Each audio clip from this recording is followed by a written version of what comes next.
part of this reaction is fair game on the test that you are getting, part one of the test on Friday. And what part would not be required, what you see on this board right here, it would not be memorizing the structure of coenzyme A. Everybody look at it. You're responsible for recognizing the most important, the most salient part of coenzyme A, and it is on the screen right here.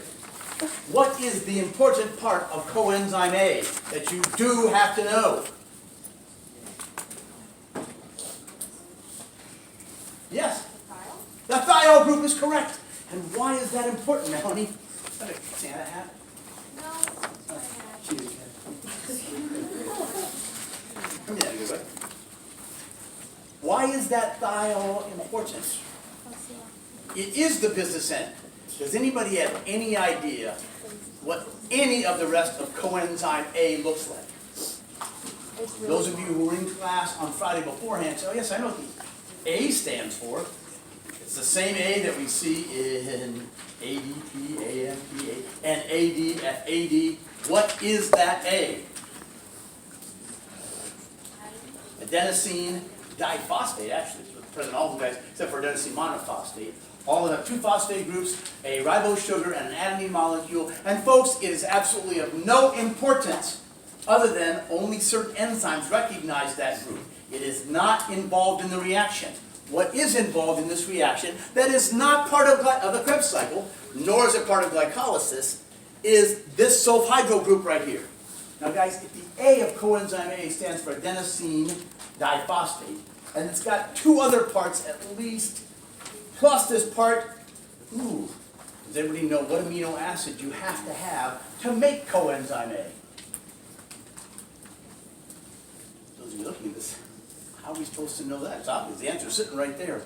What amino acid must you have to make acetocoenzyme A? Sam? Cysteine. Cysteine is the correct answer. And how would you know that? Because it's the one that has a sulfhydryl group on it. And what else is coenzyme A? In addition to the adenosine part and part of cysteine, not the whole cysteine molecule. The part is not important, just the sulfur part is important to us right now. The rest of the molecule that's also important, right, comes from pantothenic acid. Who's heard of pantothenic acid before? Nobody has before? Oh, Sam, you've heard of it before?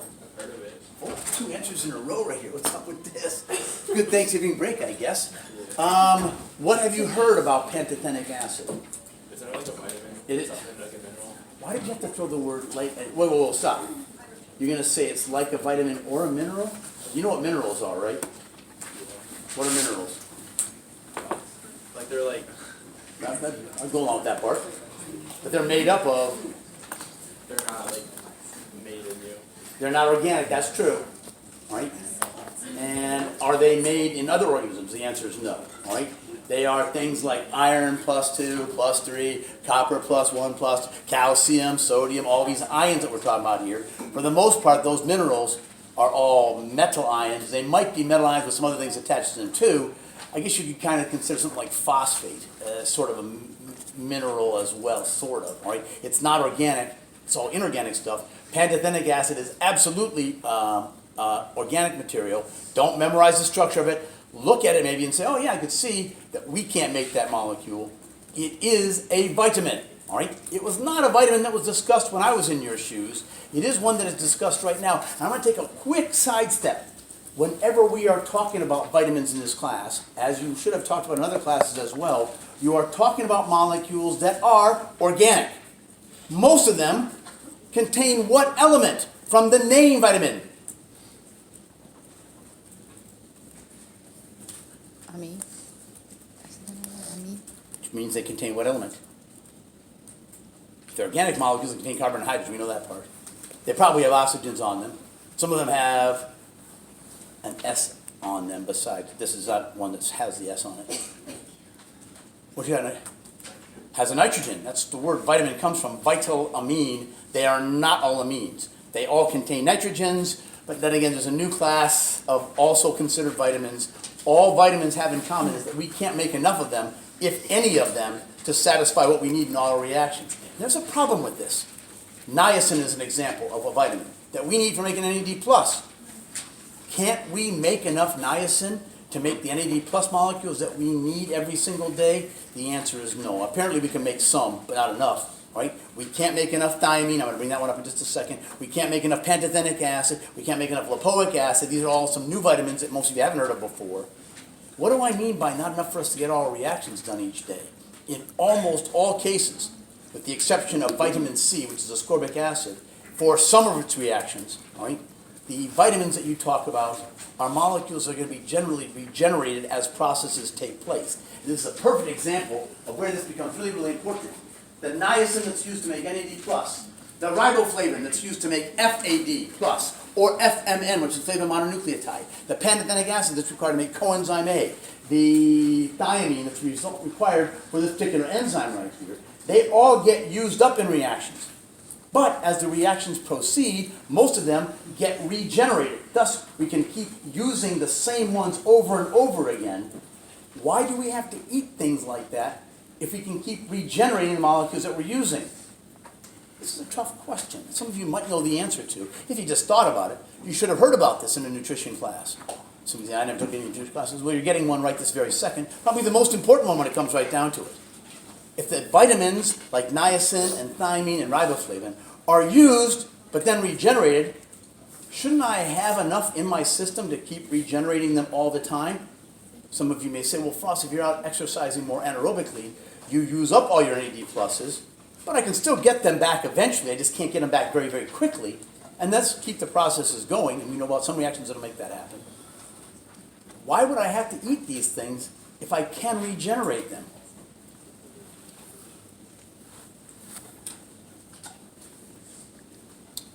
Every single day. While you guys are sitting here, how many cells are you losing? I don't know if it's up in the gajillions range. I don't think it is. I wouldn't be surprised if while you're sitting in this room, you lose 1 million cells. It might be, right?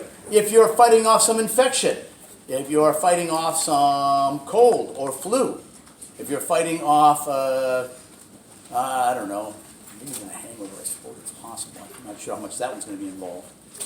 Will you lose some of these cells and some of the vitamins that are parts of those cells? The answer is yes.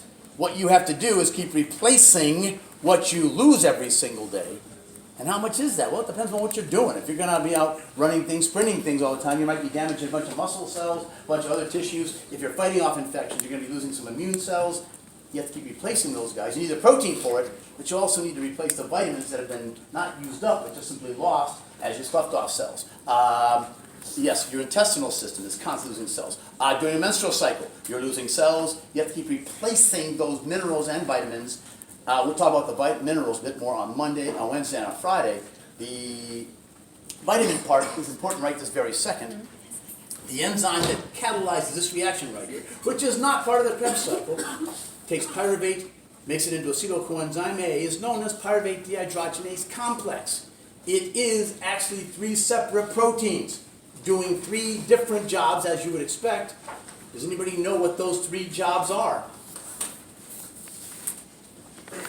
What do you got, Jackson? Decarboxylation, oxidation, transfer. I like that, all right? And to make that happen, which amino acids would you use for the oxidation reaction? Well, none. Which means would you use for the decarboxylation? I wouldn't use any of those guys either, any amino acids. How about the transfer of groups? And I wouldn't use those guys. That's what vitamins are used for, folks. Doing things that the amino acids of proteins can't do that easily by themselves. You are not required to memorize the things I'm going to show you right this very second. You are required to memorize that they are doing things, the vitamins are doing things, that the amino acid side chains can't do very well. Thus, they get used up or they get regenerated either in the same reaction or in subsequent reactions, all right? Examples of this. Here's your coenzyme A molecule, by the way. This is coenzyme A. This is the acetyl portion. You guys should have all known the answer to this as soon as you saw it on quiz 27. How many carbons does an acetyl group have? All together, you look at the screen and say, 2. And why isn't it called an ethyl group? Because it's not. How does it differ from an ethyl group?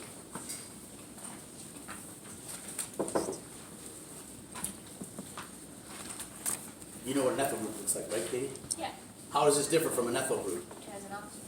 It's got an oxygen attached to a double bond to that carbon that would normally have H's attached to it, correct? Which means it's more oxidized than an ethyl group is, and that's why it's also not called an ethyl group. It's called an acetyl group. Now for the fun part. I don't think I put this on quiz 26 or 27 or 28, but it's going to be on the next test for sure. Which carbons from, first of all, let's make it easy, pyruvate become the acetyl carbons of acetyl coenzyme A? Together you look at it and say, this is easy. You see, you got an answer to this? Carbons 2 and 9. Has to be. Because, as Jackson said, this enzyme is catalyzing 3 reactions. One of them is a decarboxylation, which is also an oxidation. And which group am I going to be oxidizing on a pyruvate molecule? No brainer. The easiest thing in the world to oxidize besides an aldehyde, which pyruvate does not have, would be what? What is the easiest group to oxidize after an aldehyde? Don't say a ketone, it's not right. Oh. It's 2 words. Carboxylic acid is the correct answer. Thank you very much, Jessica. All right, so I did just yell this at you several different times. And when I oxidize a carboxylic acid, actually it wasn't you, you don't remember about this, all right? When I oxidize a carboxylic acid, what do I get? What do you get, Melanie? And what else do I get? A ton of energy that I can use to do what? To drive some other reaction. Like what? How about like the reduction of NAD plus to NADH? Yeah. We didn't do that in the Krebs in the glycolysis. You're right. We used a really easy oxidizing agent, a really easy reducing agent, that is the aldehyde group, and made that into the acid. In this case, I'm going to make the acid group into carbon dioxide, using enough energy to do a couple different things. First of all, to attach that acetyl group to a coenzyme A. Do the sulfhydryl group. Everyone look here. So I've heard some people say this word in this class before, which means that they heard the word, but they don't know what it means. Probably heard the word, I'm going to guess, maybe in cell phase or some other biology class. What is this mess right here? This S, C double bond O.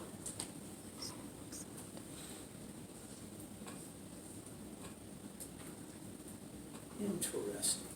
If this were an O, now Miriam, what would this group be? C double bond O, carbon coming out this way? The one I was yelling at you today for saying, but didn't have any relevance to anything we talked about so far in this class. Huh? Not ether. That's not the one. That's a good thing you did say. The other one starts with letter E. It's an ester. If it's got a sulfhydryl as the alcohol donine group, what does this thing become? What do you got, Kaylee? It's not an ester because it's not an oxygen. If it's got a sulfur in there, and so where that oxygen is going to be, it's going to be called a what? A thioester.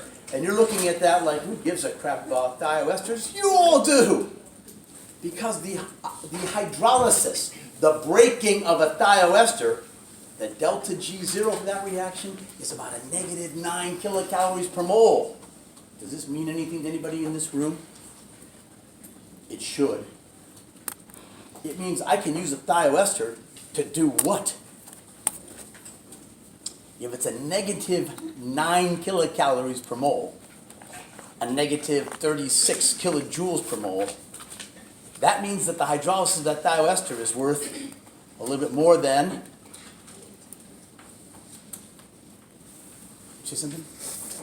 Make it an ATP. I could use it. Why can't I use it directly? Because it doesn't have any phosphate groups attached to it. But can its hydrolysis be used to drive the formation of an ATP? The answer is yes. And that's going to be important. It is not important in this particular molecule because I don't use this bond right here's hydrolysis to drive the formation of an ATP. Does anybody know what I do use it for? That is part of the Krebs cycle. We'll get to that in just a second. I want you to remember that that thioester is worth some energy to me. How much energy? Enough to make an ATP, and you're going to see that a little bit later on. Some of you hopefully already did see it over the Thanksgiving break, okay? The enzyme pyruvate dehydrogenase. Oh, did I cut that part out? No, I didn't. It was right here. All right. Involves the thiamine and lipoic acid, guys. What these guys are doing, what the FAD group is doing, is catalyzing parts of the reactions that the enzymes, amino acids, are not capable of doing themselves. Specifically, the TPP helps in the decarboxylation of the pyruvate molecule. The 3 carbons of pyruvate become 2 carbons of acetyl group. The other one comes off as a carbon dioxide, as Jackson already pointed out. All right. The energy involved in that is involved. It also requires an oxidation taking place. The FAD helps in that oxidation. The transfer of the acetyl group to the coenzyme A requires these activated disulfide bonds right here. The combination of all these things coming together means that the enzyme basically, as I said, does 3 things. It takes in a pyruvate molecule, takes the carbon dioxide off, reduces NAD plus to make NADH, then it transfers the methyl group, the acetyl group, to a coenzyme A. 3 separate guys doing this, all right? All working in conjunction with each other. It is, like if Lucine and Jessica are this enzyme, I do the first part, I give her the acetyl group. She transfers the acetyl group to coenzyme A, and then the reduction takes place by this guy over here. It's actually kind of 4 protein parts doing these 3 reactions. The combination of all these reactions and the loss of the carbon dioxide make this particular enzyme what we are going to consider is completely irreversible, right? Now, does that mean that the 4 of us can't reverse the reactions? No. Does it? What does it mean? Is an enzyme catalyzed reaction ever going to be irreversible? We talked about this in glycolysis a little bit. I'm saying a slightly different thing right now, but either way, what does irreversible mean if it doesn't mean it's not reversible? What do you got, Jackson? Colin, what do you got? Well, because of the negative energy of the forward reaction, Okay. the irreversibility comes from the fact that it will take a lot of energy to redo the reverse Now, reaction. there's a couple enzymes, there are a couple reactions in glycolysis. I didn't point them out. That are actually also very favorable in the forward direction, and one that's super duper favorable in the reverse direction. I didn't mention any of those guys. Well, you mentioned 3. Yeah, but those are ones that are all, and they are considered more irreversible. It's not just the energy. It is the energy, but not just the energy that you're putting into the reaction to make the reverse take place. Why can't a reaction get enough energy to go in the reverse direction? It can. What can't it make up?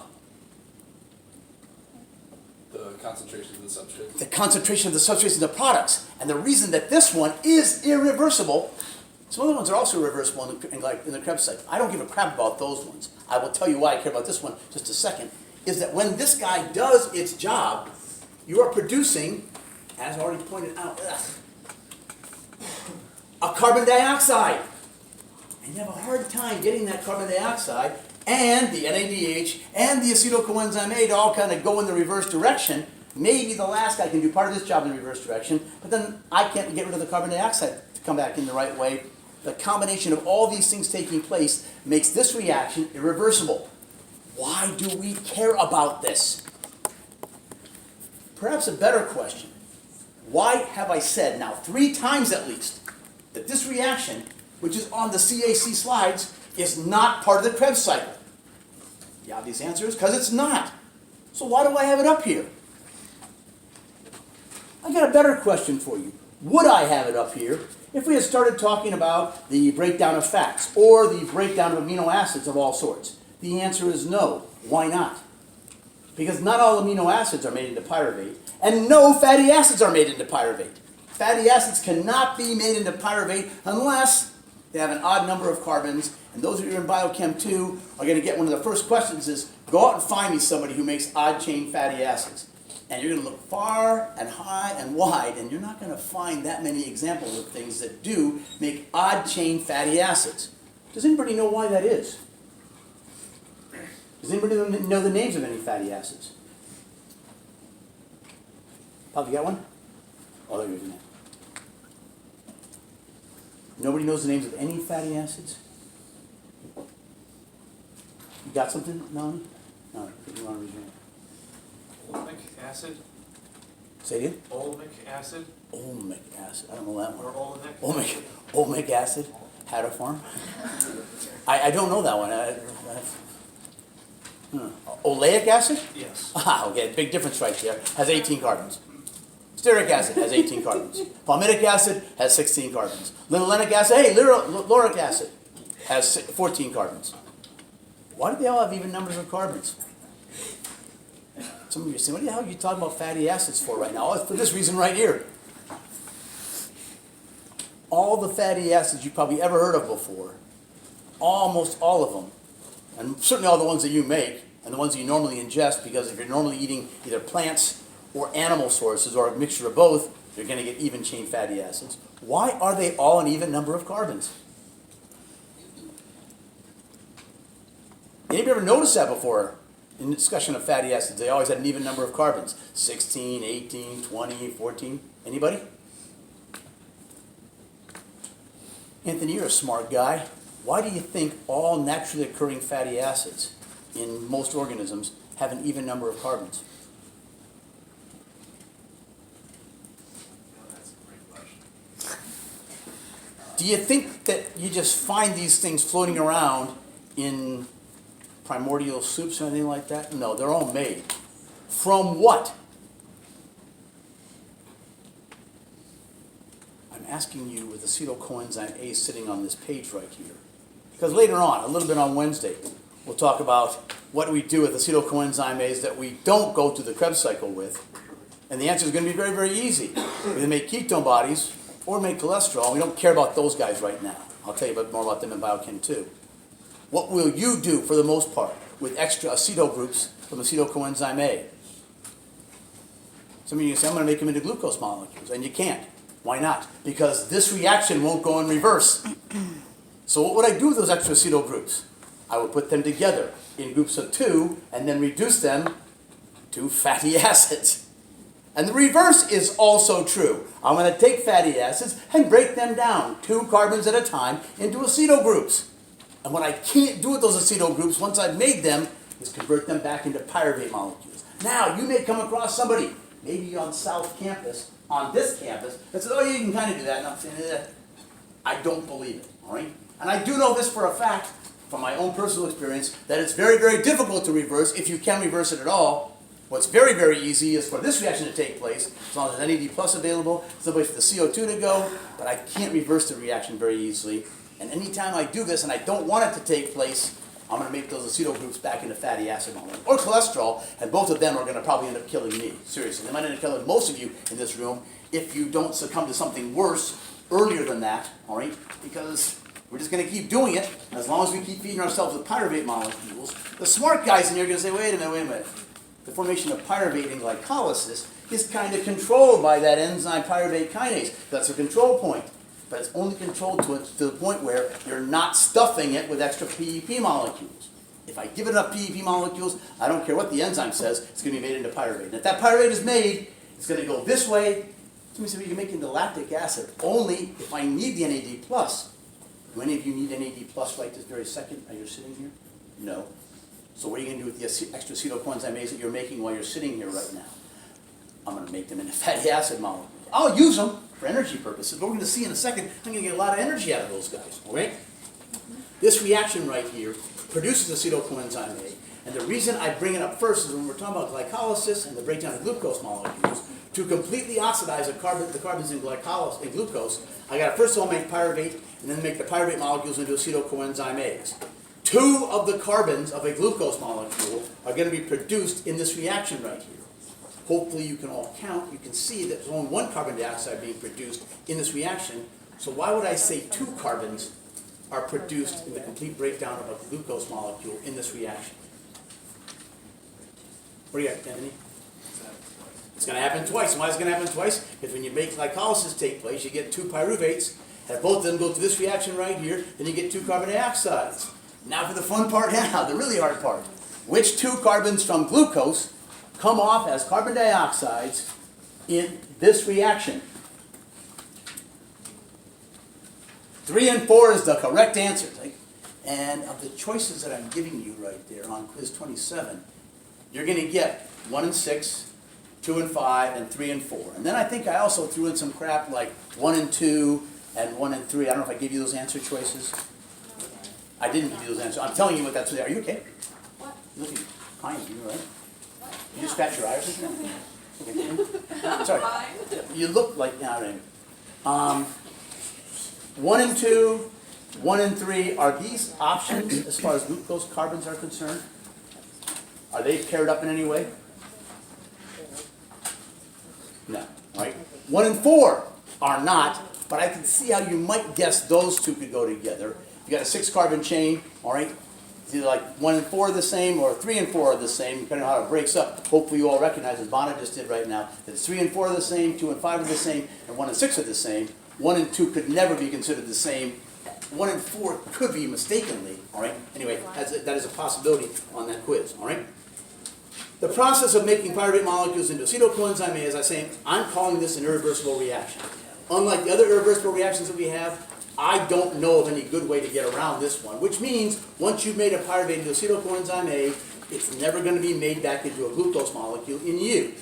Now, some of you may know from microbiology, those organisms that have the glyoxylate cycle can take acetyl coenzyme A's and make them into pyruvate. They can live on things like you and your fatty acids and make glucose molecules. We can't, all right? You don't worry about that part if you're eating things properly and exercising properly, because you're not going to be taking in too many glucose molecules and eating properly. We'll worry about that when we talk about this maybe mainly in Biochem too, all right? In this situation, unlike the other situations, I'm never going to get some other enzyme that's going to make those molecules back into acetyl coenzyme, back into pyruvate, which means an acetyl group can't be made into glucose, okay? End of the story, all right? Can other things be made into acetyl groups? Well, you just heard me say lipids. What about amino acids? Has anybody ever talked about fatty acid oxidation? That's what FAO stands for, by the way, when you see that. Anybody ever talked about fatty acid oxidation, maybe in a nutrition class or biology class? Yeah, it's a process that's separate from this. It, like the Krebs cycle and all the reactions that you see in process 2 on your cheat sheet, all take place inside the mitochondria inside us, all right? Those processes take fatty acids and break them into acetyl groups. It is the lower part that you see right here, making lipids, fatty acids, into these guys. Has anybody ever talked about the amino acidolysis process? The answer is no, because we don't have anything like that. We take all the carbon skeletons of amino acids, and for the most part, we're going to use those amino acids as building blocks for either proteins or for nucleic acid parts, the nitrogenous bases, right? Can we metabolize them for energy purposes? Some of you know that we can, but we don't have a process that just breaks down amino acids. What happens is that the amino acids are processed, and their carbon skeletons become something in glycolysis, or something in the Krebs cycle, or something involved in fatty acid oxidation. All of these processes all go through acetyl coenzyme A, which is why you can live on the keto diet, the paleo diet, the South Beach diet, the Atkins diet. These guys don't have any carbohydrates, or very few carbohydrates, as part of your diet. I don't need carbohydrates.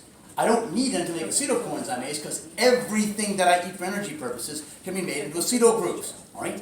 That is why I'm yelling and screaming. I don't need pyruvate dehydrogenase to do its job for the Krebs cycle. I do need it to do its job if I'm going to completely oxidize a glucose molecule. But if I'm not eating glucose molecules, and I'm not going to be using that process, I'm going to be using other things like fatty acids and amino acids to make the acetyl groups that I need. Understood? Everything can be made into this. What happened in the Krebs cycle, right? The acetyl group that I just described as coming from anything, but more specifically from carbons 1, 2, 5, and 6 of a glucose molecule, all right, are going to be attached to this guy right here that you should all recognize, even if the name weren't sitting right there. Why should you recognize this molecule? Has anyone ever seen this molecule before? Yes, Colin? It is one of the possible side products or waste products from... Not a waste product. Well, Lactate's a waste product. This is not a waste product. It can come from pyruvate in glycolysis, Not in glycolysis. gluconeogenesis. In part of gluconeogenesis, Could this be an actual oxaloacetate that was made from a pyruvate molecule? The answer is yes. Could it be made from something else? What do you think, Anthony? You're raising your hand like, obviously, what? I was gonna say, it says on the board that, It can be made from malate. Oh, but then I need a source of malate. I have a source of malate. Apples have malate in them. Hey, you're right.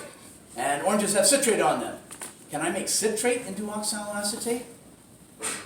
As Anthony points out quite astutely, I'm not joking about this, it's on the board right here. If this is on the board, it means yes, this can go to this. So any one of these guys can be made into oxaloacetate. Pyruvate can be made into oxaloacetate. Hey, can lactate be made into oxaloacetate? Yes, but I have to go back to pyruvate first of all. Can PEP be made into oxaloacetate? Yes. Wow, there's a lot of things can be made into oxaloacetate. Hey, who remembers which amino acid can be made into oxaloacetate? Very, very easily. The same way that alanine can be made into pyruvate. Which of course means that alanine can be made into oxaloacetate. What do I have to do to alanine to make it into pyruvate? I take the amino group off and replace it with the keto group. What amino acid would I do the exact same thing to make this molecule? And what other amino acid would I do the exact same thing to make this molecule? I will give you a hint in order. The first one starts with an A, the second one starts with a G. The second one with a G is really easy if you just look at the name of the molecule that thing is over there. glutamate. Glutamate is the correct answer. If I take the keto group, I take the amino group off of carbon number 2 and replace it with the keto group, I get a 2-keto-glutaric acid, or, as is known in the old-fashioned nomenclature, an alpha-keto-glutaric acid. Oh, so I can make that from glutamate, and also from glutamine, and make that into oxaloacetate. What amino acid can I make this from? What two amino acids can I make this from? Very, very easily by the exact same reaction just described. Start with the letter A. Yet, like oxaloacetate has 2 carboxyl groups on it. Does anybody remember which amino acid, besides glutamate, has 2 carboxyl groups on it? Aspartic. Aspartic acid. And I can make asparagine into aspartic acid very easily. And I can make both of these guys into oxaloacetate. Why am I telling you this? As future problems on test 3, on the final, I can make a bunch of different amino acids into some of these guys right here simply by getting rid of nitrogens. Can I use them to make oxaloacetate molecules? Can I use them to make glucose molecules? The answer is yes. Am I ever going to run out of oxaloacetates? The answer is no. Even better, I don't have to worry about running out of oxaloacetates. The process of the Krebs cycle, I'm going to say, begins here. As a cycle, you can begin any place you want and get back to that place. I say it begins here because this is the molecule that's going to be used up in this process that I don't want back and I'm not going to be able to get back. All right? The other ones that are used up in this process, maybe some of you know. What? 1, 2, 3, 4 things are used up in the Krebs cycle.